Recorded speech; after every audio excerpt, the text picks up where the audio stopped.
রামুতে আল্লামা দেলোয়ার হোসেন সাইদি রহমতুল্লাহি আলাইহির প্রথম শাহাদাত বার্ষিকী এবং বৈষম্য বিরোধী ছাত্র আন্দোলনের সকল শহীদের স্মরণে খদমে কোরআন এবং দোয়া মাহফিল অনুষ্ঠিত হয়েছে।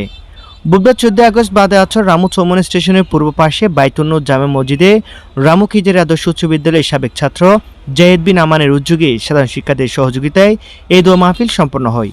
এতে রামু জামিয়াতুল উলুম ইসলামিয়া মাদ্রাসার প্রধান পরিচালক, রামু সরকারি কলেজের সম্মানিত অধ্যাপক, রামু খিজারি আদর্শ উচ্চ বিদ্যালয়ের শিক্ষক, মানবাধিকার কর্মী সহ অনেক সাধারণ শিক্ষার্থীরা উপস্থিত ছিলেন।